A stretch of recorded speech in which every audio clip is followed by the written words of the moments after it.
हर बार की तरह इस बार भी हम लेकर आए हैं एक खास विषय जो जुड़ा है वैशाख मास की मोहिनी एकादशी से। यह वह पावन तिथि है जब भगवान विष्णु ने मोहिनी रूप धारण कर धर्म की रक्षा की थी। आज के इस विशेष प्रसंग में हम जानेंगे मोहिनी एकादशी व्रत से जुड़ी सभी महत्वपूर्ण बातें। व्रत किस दिन रखा जाएगा, इसकी सटीक तिथि क्या होगी, दशमी कब पड़ेगी, एकादशी किस दिन है, द्वादशी का पारण कब करना चाहिए और सबसे जरूरी बात, इस दिन पूजा कैसे करनी चाहिए और भगवान को क्या अर्पित करना चाहिए। हर एकादशी की तरह मोहिनी एकादशी का भी एक विशेष महत्व है जिसकी विधि, फल और प्रभाव अलग है। माना जाता है कि इस दिन यदि किसी निर्धन या जरूरतमंद को भोजन कराया जाए, विशेषकर गौ माता को हरा चारा या गुड़ खिलाया जाए, तो व्यक्ति को करोड़ों गुना फल प्राप्त होता है। शास्त्रों में कहा गया है कि मोहिनी एकादशी पर गौ सेवा करने से पुण्य ऐसे फलता है जैसे करोड़ों यज्ञों का फल एक साथ मिल जाए। इसीलिए हर एकादशी की पूजा में कुछ विशेष बातें होती हैं जो अतिरिक्त रूप से करनी चाहिए ताकि उसका पुण्य फल प्राप्त हो सके। मोहिनी एकादशी की एक खास बात यह है कि यह आपके दुखों को दूर करने वाली मानी जाती है। क्या आप जानते हैं कि मोहिनी एकादशी कब आई थी और उस दिन क्या हुआ था? यह वैशाख के अंतिम 5 दिनों में आती है जो बहुत ही महत्वपूर्ण माने जाते हैं। यही वह समय था जब समुद्र मंथन हुआ था। सभी सनातनी भक्त और हिंदू भाई बहन जानते हैं कि समुद्र मंथन में राक्षसों और देवताओं के बीच कई अमूल्य रत्न निकले थे। अंत में जब अमृत निकला तब भगवान शंकर ने विष पिया और अपने कंठ में धारण किया। जब अमृत आया तो देवताओं और राक्षसों के बीच संघर्ष शुरू हो गया। तब भगवान श्री हरि ने यह सोचा कि अमृत को राक्षसों से कैसे बचाया जाए, क्योंकि अगर यह उनके हाथ लग गया तो संसार में संतुलन बिगड़ जाएगा। राक्षस तो अधर्म और पाप फैलाने वाले होते हैं। तब भगवान विष्णु ने मोहिनी रूप धारण किया। मोहिनी रूप में आकर उन्होंने अमृत की रक्षा की और उसे अपने नियंत्रण में रखा। धीरे धीरे परिस्थिति को शांत किया और देवताओं को अमृत पान कराया। राक्षसों को अमृत नहीं दिया गया।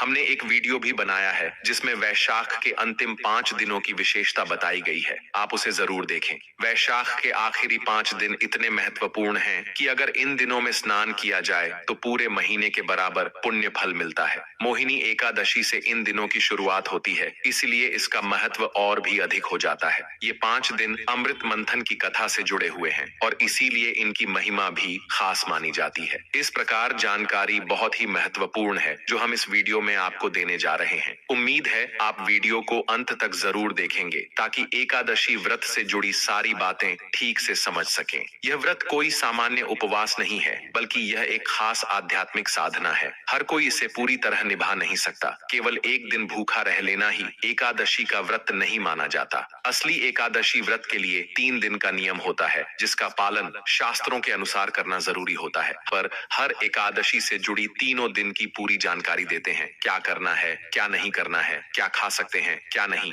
और कौन कौन से नियमों का पालन जरूरी होता है। जानकारी शुरू करने से पहले आपसे निवेदन है कि अगर वीडियो थोड़ा भी अच्छा लगे तो इसे लाइक जरूर करें और चैनल को सब्सक्राइब भी कर लें। ये जानकारी पूरी तरह शास्त्रों पर आधारित है जो शायद आपको अन्य जगहों पर आसानी से न मिले। मेरी जानकारी के अनुसार कोई और चैनल ऐसा नहीं है जो पुराणों और धर्म ग्रंथों की इतनी गहराई से बात करता हो। यदि किसी को प्रभु की भक्ति के जरिए सही दिशा मिलती है और वह लाभ उठाता है तो यह सबसे बड़ा पुण्य होता है। इसीलिए इस वीडियो को ज्यादा से ज्यादा लोगों तक पहुंचाएं ताकि वे भी इसका लाभ ले सकें।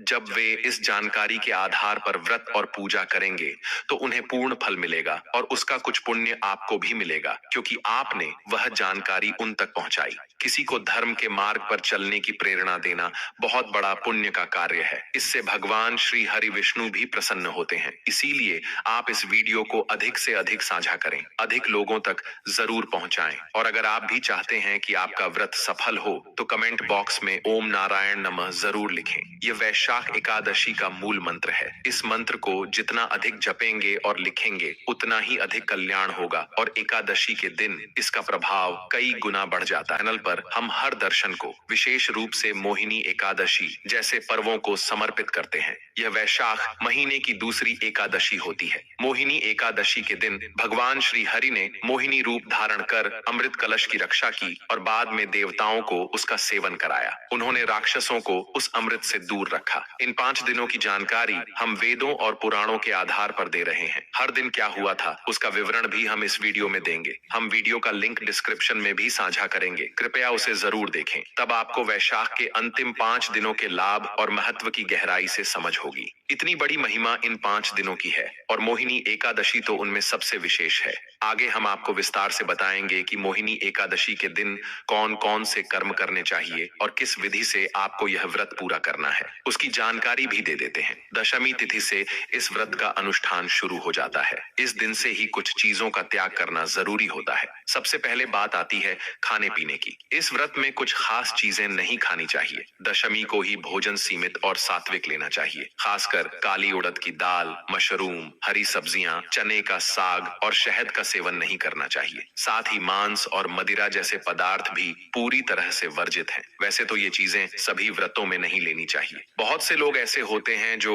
नॉन वेज खाते हैं या मांसाहारी होते हैं, फिर भी एकादशी का व्रत रखते हैं। तो ध्यान रखें कि एकादशी के व्रत का असर तभी होता है जब आप दशमी से ही इन सब का त्याग कर दें। केवल एकादशी के दिन उपवास कर लेना ही काफी नहीं होता। नियम के अनुसार दशमी को रात का भोजन भी नहीं करना चाहिए। दिन में हल्का भोजन करें और रात में फल या दूध लेकर आराम करें, यही सही तरीका है। अब बात करते हैं दांत साफ करने की। एकादशी व्रत में नमक से बनी चीजें भी नहीं लेनी चाहिए, इसलिए टूथपेस्ट का इस्तेमाल भी वर्जित है, क्योंकि उसमें भी नमक होता है। जब नमक व्रत को तोड़ सकता है तो फिर हम उसे क्यों इस्तेमाल करें? आप कहेंगे कि फिर मंजन कैसे करें? दातून भी नहीं कर सकते, क्योंकि एकादशी के दिन किसी पेड़ पौधे को तोड़ना भी दोष माना जाता है। ऐसे में क्या करें? तो इसका आसान उपाय यह है कि आप एक दिन पहले रात में ही अच्छे से दांत साफ कर लें, ताकि एकादशी के दिन मुंह पूरी तरह साफ रहे। एकादशी के दिन केवल सादा पानी लेकर कुल्ला करें, इससे भी मुंह की शुद्धता बनी रहेगी। अगर फिर भी कुछ विशेष करना चाहें तो बाजार में व्रत के लिए विशेष प्रकार के मंजन आते हैं। ये हर्बल होते हैं और इनमें ना तो नमक होता है ना कोई केमिकल। ये खास तौर पर व्रत के लिए ही बनाए जाते हैं, तो आप इनका प्रयोग कर सकते हैं। मोहिनी एकादशी के दिन सूर्योदय से पहले उठ जाना चाहिए और स्नान करना आवश्यक होता है। हर एकादशी का कुछ खास महत्व होता है जो शास्त्रों और पुराणों में बताया गया है। जब आप इसकी कथा सुनेंगे तो उसमें भी इसका विशेष महत्व मिल सकता है, या फिर आप पुराणों में इसका वर्णन पाएंगे। इस दिन आपको स्नान है ना, वह विशेष होगा। इस दिन गंगा स्नान का विशेष महत्व बताया गया है। मोहिनी एकादशी के दिन गंगा स्नान सभी दुखों को दूर करने वाला और पवित्रता देने वाला माना गया है। अगर आप गंगा तट पर जाकर स्नान कर सकते हैं तो बहुत अच्छा है, लेकिन अगर संभव नहीं है तो घर पर भी गंगा स्नान का फल प्राप्त किया जा सकता है। इसके लिए सबसे पहले स्नान की बाल्टी को अच्छे से साफ करें, उसमें थोड़ा सा गंगा जल डालें, चाहे सिर्फ 2 बूंद ही क्यों ना हो। फिर उसमें शुद्ध जल भरें। अगर मिल जाए तो सफेद फूल भी उसमें डाल सकते हैं, लेकिन यह आवश्यक नहीं है। सिर्फ गंगा जल डालना भी काफी रहेगा। जब स्नान करें तो उत्तर दिशा की ओर मुख करके हर हर गंगे बोलते जाएं। इस तरह से किया गया स्नान भी गंगा स्नान का फल देता है। अगर आप गंगा जी नहीं जा सकते तो चिंता की जरूरत नहीं है। घर पर इस विधि से स्नान करने से भी आपको वही पुण्य मिलेगा। स्नान के बाद साफ वस्त्र पहने, फिर अपने घर के मंदिर की सफाई करें और पूजा की तैयारी करें। पूजा की सभी आवश्यक चीजें एकत्र करें। भगवान माधव या विष्णु जी की तस्वीर या मूर्ति रखें। रोली, मोली, पान, सुपारी, लौंग, इलायची, धूप, दीप, फूल, फल और तांबे का एक लोटा रखें। अगर संभव हो तो पूजा की चौकी पर पीले कपड़े का आसन बिछाएं और वहीं पूजा सामग्री सजाएं। इत्र भी रख सकते हैं। पंचामृत तैयार करने के लिए कच्चा दूध, दही, घी, शक्कर और गंगा जल का उपयोग करें। ध्यान रखें, एकादशी के दिन शहद का उपयोग नहीं करना चाहिए, इसलिए उसकी जगह गंगा जल लें। इन 5 चीजों से पंचामृत बना लें। पूजा करते समय उत्तर दिशा की ओर मुख करके बैठे। अब एक विशेष बात और ध्यान देने योग्य है कि इस दिन जल अर्पण जरूर करना चाहिए। यह एक कार्य पूरे वैशाख महीने के लिए बहुत फलदायक होता है और एकादशी पर तो इसका विशेष महत्व होता है। कई लोग रोज पूजा नहीं कर पाते, लेकिन जो एकादशी का व्रत रखते हैं उन्हें यह कार्य जरूर करना चाहिए। यमराज को जल अर्पित करना अनिवार्य है। हम आपको पिछली एकादशी की वीडियो में भी यह बात बता चुके हैं और आज फिर से बता रहे हैं कि इस दिन यमराज को जल देना क्यों जरूरी है। इस एकादशी पर कैसे जल अर्पित करना है उसकी विधि आपको बताएंगे। आपको अपने दक्षिण दिशा की ओर मुख करना है। तांबे का एक लोटा लेना है, उसमें थोड़ा गंगा जल और फिर शुद्ध जल भरना है। अब यमराज से प्रार्थना करनी है कि हम देव जी महाराज, यह जल हम आपको समर्पित कर रहे हैं, कृपया इसे स्वीकार करें और प्रसन्न हो। इसके बाद ओम यह देवाय नमः मंत्र को 3 बार बोलते हुए उस जल को यमराज को अर्पित कर दीजिए। फिर सूर्य देव और तुलसी माता को भी जल अर्पित कीजिए। आप जब भी जल अर्पित करें तो ओम नारायण नमः मंत्र का उच्चारण कर सकते हैं। यह बहुत शुभ होता है। अब बात करते हैं पूजा विधि की। इस दिन क्या करना है क्या नहीं करना, इसकी जानकारी आगे देंगे। पहले पूजा की सारी सामग्री इकट्ठा कीजिए। स्नान की विधि पहले ही बताई जा चुकी है। उम्मीद है आपने उसी तरह स्नान कर लिया होगा। अब सबसे पहले सामग्री और स्थान का शुद्धिकरण करें। तांबे का लोटा लें, उसमें गंगा जल और शुद्ध जल भरें। एक फूल लें और उस जल से जिस जगह आप पूजा करने जा रहे हैं वहां और सारी सामग्री पर जल छिड़कें। ओम पवित्र, ओम अपवित्र नमः मंत्र बोलते हुए शुद्धिकरण कीजिए। अब भगवान की स्थापना करें। यदि पहले से भगवान श्री हरि विष्णु की तस्वीर या मूर्ति आपके मंदिर में है तो वही उत्तम है। अगर नई स्थापना करनी है तो चौकी पर पीला वस्त्र बिछाइए और भगवान की तस्वीर रखिए। तस्वीर रखने से पहले पुष्प अर्पित करते हुए भगवान से कहिए कि हे प्रभु, यह पुष्प हम आपके आसन के रूप में अर्पित कर रहे हैं, कृपया स्वीकार करें। अगर चौकी नहीं है तो कोई बात नहीं, आप पृथ्वी पर भी साफ जगह बनाकर वही प्रक्रिया दोहरा सकते हैं। अगर किसी का कच्चा मकान है तो भी चिंता की बात नहीं है।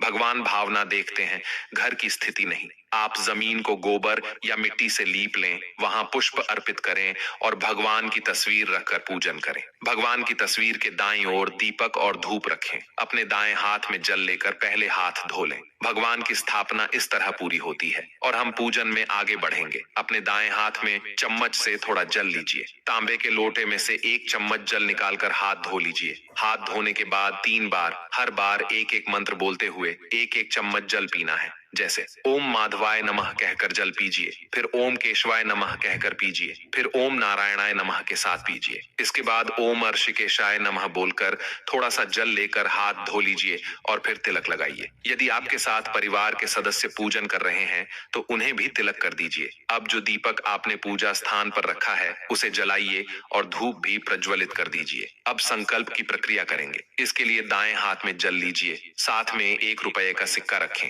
और चाहें तो कुछ पुष्प भी रख सकते हैं। अब अपना नाम, गोत्र, जिस स्थान पर बैठे हैं उसका पता, मकान नंबर, क्षेत्र का नाम और शहर का नाम बोलिए। फिर कहिए कि मैं वैशाख महीने की शुक्ल पक्ष की मोहिनी एकादशी का व्रत कर रहा हूँ और भगवान विष्णु की पूजा का संकल्प करता हूँ। ये संकल्प भगवान के चरणों में अर्पित कर दीजिए। संकल्प करना बहुत जरूरी होता है। कोई भी व्रत बिना संकल्प के अधूरा रहता है। एकादशी व्रत में इसका विशेष महत्व है। अब भगवान का पूजन आरंभ करेंगे। भगवान के सामने एक पत्ते पर एक कटोरी रखिए और उस कटोरी में पूजा की सारी सामग्री थोड़ी थोड़ी करके अर्पित करते जाइए, जिससे सामग्री फैल न जाए और पूजा व्यवस्थित रहे। सबसे पहले भगवान को जल अर्पित करेंगे, जिसे अंजनम कहा जाता है। फिर भगवान के चरणों को धोने की प्रक्रिया करेंगे, जिसे पद्यमार्जन कहते हैं। इसके लिए हर मंत्र के साथ 1-1 चम्मच जल सामने रखे पत्ते में डालते जाइए। ओम भूर्भुवः स्व मोहिनी एकादशी व्रत पूजन प्रारंभ करो। ओम भूर्भुवः स्वः नारायणाय नमः।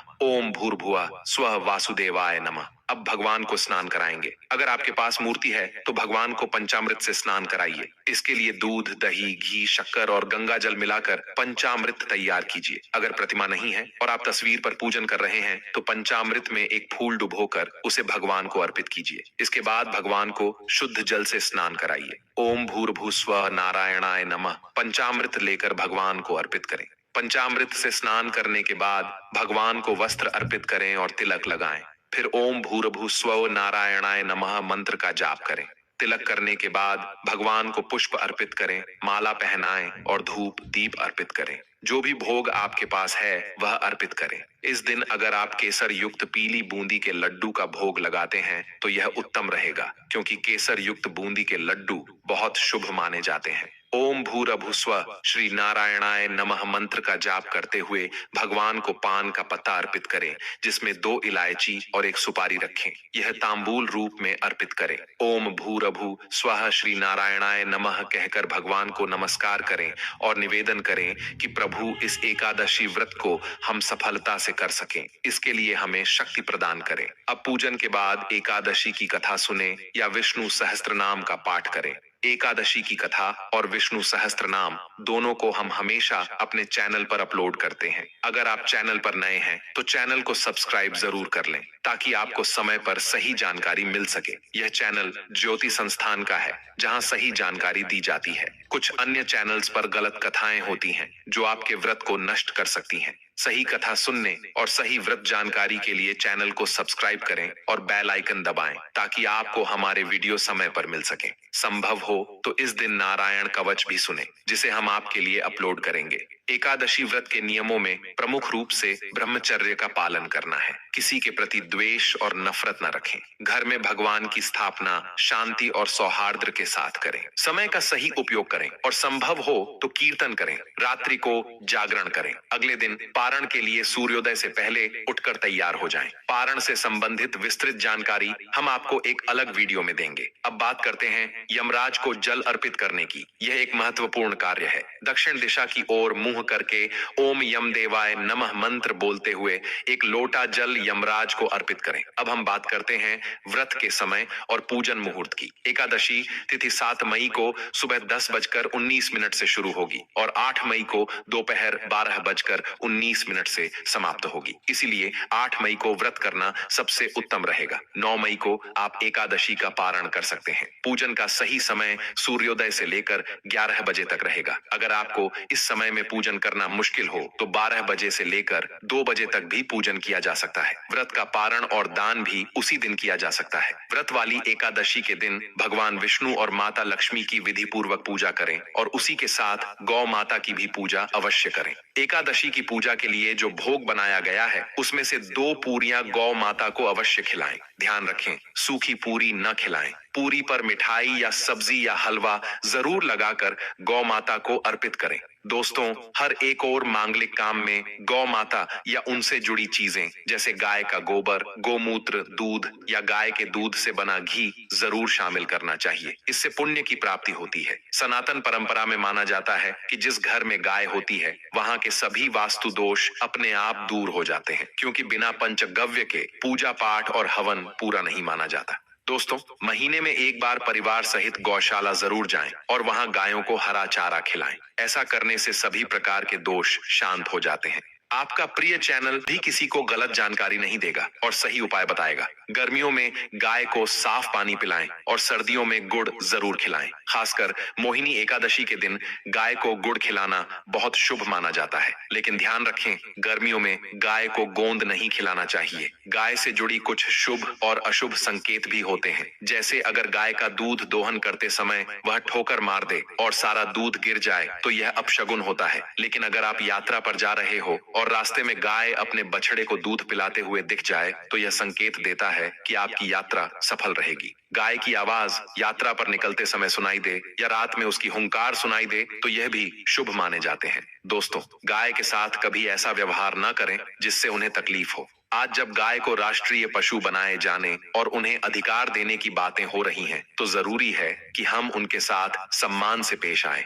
कई लोग गाय से दूध लेना तो जानते हैं, लेकिन जब वह दूध देना बंद कर देती है तो उसे सड़कों पर छोड़ देते हैं। फिर कोई उसे मारता है, कोई पानी डालता है या बीमारी में तड़पने के लिए छोड़ देता है। ऐसी स्थिति बहुत दुखद है। शास्त्रों में साफ कहा गया है कि गाय को कभी मारना या पीटना नहीं चाहिए। उन्हें माता का दर्जा दिया गया है और जो कोई गाय को नुकसान पहुंचाता है वह ऐसा पाप करता है जैसे अपनी माँ को चोट पहुंचाई हो। ऐसे व्यक्ति को नरक में कष्ट झेलना पड़ता है और अगले जन्म में पशु योनि मिलती है। गौतम मुनि ने एक बार गलती से गाय को डंडा मार दिया था, जिससे उसकी मृत्यु हो गई। इस पाप से छुटकारा पाने के लिए उन्हें वर्षों तक तपस्या करनी पड़ी। यह मोहिनी एकादशी का ही अवसर था जब भगवान श्री कृष्ण ने बैल के रूप में आए एक राक्षस का वध किया था। इस पाप से मुक्ति के लिए उन्हें सभी तीर्थों को बुलाकर एक कुंड में स्नान करना पड़ा, तभी वे पाप मुक्त हुए। साथ ही जो व्यक्ति पानी पी रही गाय को डराकर भगाता है वह बहुत बड़ा पाप करता है। लेकिन ऐसे लोग जो गाय की सेवा करते हैं उन्हें स्वर्ग की प्राप्ति होती है और अगले जन्म में सुख समृद्धि से भरा जीवन मिलता है। आराम कर रही गाय को उठाकर परेशान करना भी पाप माना गया है। जो लोग गाय की सेवा करते हैं उन्हें उनके पिछले जन्मों के पापों से मुक्ति मिलती है और वे गोलोक में स्थान पाते हैं। इसके अलावा गाय को डंडा मारकर उठाना या उस पर पानी डालकर उठाना बहुत बड़ा पाप माना गया है। ऐसा करने वाला व्यक्ति अगले जन्म में दर दर भटकता है। शास्त्रों में यह भी बताया गया है कि जो लोग गाय की सेवा करते हैं, उन्हें भोजन कराते हैं और उनकी देखभाल करते हैं, उनकी सभी मनोकामनाएं पूरी होती हैं। गाय के बछड़े के लिए जो दूध बचता है वही मनुष्य को लेना चाहिए, लेकिन कुछ लोग पहले गाय को धोते हैं और फिर बछड़े के लिए छोड़ा गया दूध भी दूह लेते हैं। ऐसा करना बहुत बड़ा पाप माना गया है। इस तरह के दूध को पीने और दूहने वाला दोष का भागी बनता है। शास्त्रों में यह भी कहा गया है कि गाय और बैल की पीठ पर नहीं बैठना चाहिए। ऐसा करना महापाप होता है और इसके कारण नरक की यातना भोगनी पड़ती है। नंदी जो महादेव के वाहन हैं, उन्होंने स्वयं इच्छा से शिव की सवारी बनना स्वीकार किया था, इसलिए वह एक अपवाद है। गाय का दान करना बहुत पुण्य का कार्य है, लेकिन कभी भी बूढ़ी या बीमार गाय का दान नहीं करना चाहिए। कठोपनिषद में भी नचिकेता की कथा मिलती है, जहां उन्होंने अपने पिता द्वारा बूढ़ी गायों का दान देने पर आपत्ति जताई थी। जो लोग दूध देने वाली गाय का दान बछड़े सहित करते हैं, उन्हें महान पुण्य की प्राप्ति होती है और वे स्वर्ग में स्थान पाते हैं। सूर्य, चंद्र, मंगल या शुक्र की राहु से युति हो तो पितृदोष बनता है। शास्त्रों के अनुसार सूर्य पिता का और मंगल रक्त का कारक होता है। यदि सूर्य शनि, राहु या केतु से प्रभावित हो या मंगल राहु केतु से जुड़ा हो तो यह दोष जीवन में संघर्ष लाता है। इस दोष से छुटकारा पाने के लिए एकादशी या रोज गाय को रोटी, गुड़ या हरा चारा खिलाना चाहिए। दोस्तों, हर एक और मांगलिक काम में गौ माता या उनसे जुड़ी चीज जैसे गाय का गोबर, गोमूत्र, दूध या घी का प्रयोग जरूर करें। इससे पुण्य मिलता है। सनातन परंपरा के अनुसार जिस घर में गाय होती है, वहां के वास्तु दोष अपने आप समाप्त हो जाते हैं। गाय के शरीर पर जो कुबड़ होता है, उसे बृहस्पति ग्रह का प्रतीक माना गया है। यदि किसी की कुंडली में बृहस्पति नीच राशि मकर में हो या अशुभ हो और यात्रा के समय सामने गौ माता दिख जाए तो उन्हें दाहिनी ओर से निकलने देना चाहिए। यह यात्रा की सफलता का संकेत होता है। अगर आप यात्रा पर निकले हो और रास्ते में गाय अपने बछड़े को दूध पिलाती हुई दिखे तो समझ लीजिए कि आपकी यात्रा सफल होगी और जिस घर में गाय होती है उसमें वास्तु दोष स्वतः ही समाप्त हो जाता है। और आप जब भी रोटी बनाएं, हर दिन ताजी रोटी ही बनाएं। अगर आप गाय के लिए रोटी बना रहे हैं तो कोशिश करें कि उसे तुरंत ही गाय को खिला दें। अगर आप उस रोटी को रखकर अगले दिन देंगे तो वह बासी मानी जाएगी। गाय को कभी भी बासी रोटी नहीं खिलानी चाहिए। इससे घर में नकारात्मक ऊर्जा प्रवेश करती है और कार्यों में सफलता नहीं मिलती। ऐसा माना जाता है कि इससे घर में दुख और परेशानी बनी रहती है। इसलिए रोजाना ताजा आटा गूंथकर रोटी बनाएं और उसी समय गाय को खिलाएं। साथ ही सड़ी गली चीजें जैसे खराब फल या सब्जियां भी कभी गाय को ना दें। कुछ लोग ऐसा सोचते हैं कि यह भी गाय को दे सकते हैं, लेकिन यह गलती है। शुद्ध और अच्छी चीजें ही गाय को अर्पित करनी चाहिए। आप आटे की 11 छोटी लोइयां बनाकर उन पर हल्दी लगाकर गाय को खिला सकते हैं। जब आप ऐसा करेंगे और श्रद्धा से गाय के चरणों को स्पर्श करेंगे तो आपके रुके हुए काम बनने लगेंगे और जीवन में आने वाली रुकावटें दूर होंगी। इसके साथ ही अगर आप 7 बार गाय की परिक्रमा भी कर लें तो यह और भी शुभ माना जाता है। जब भी गाय को रोटी दें तो उस पर थोड़ा सा घी या हल्दी जरूर लगाएं। अगर घी या हल्दी ना हो तो आप मिश्री भी रख सकते हैं। दोस्तों, ध्यान रखें कि गाय को कभी भी खाली रोटी न दें। ऐसा करने से पुण्य की बजाय दोष लगता है। ये छोटे छोटे उपाय आपके जीवन में बड़ा परिवर्तन ला सकते हैं। बस जरूरत है इन्हें श्रद्धा और सही विधि से अपनाने की। अगर आपको यह जानकारी उपयोगी लगी हो तो वीडियो को लाइक जरूर करें और ज्यादा से ज्यादा अपने दोस्तों व परिवारजनों के साथ शेयर करें ताकि वे भी इसका लाभ उठा सकें। आप सभी पर माता लक्ष्मी और भगवान विष्णु की कृपा बनी रहे। वे आपकी हर मनोकामना पूर्ण करें। कमेंट बॉक्स में जय माता लक्ष्मी भगवान विष्णु लिखना न भूलें। और अगर आप चैनल पर नए हैं तो हमारे चैनल को सब्सक्राइब जरूर करें ताकि अगली एकादशी या धार्मिक अवसर की जानकारी आप तक सबसे पहले पहुंचे। धन्यवाद।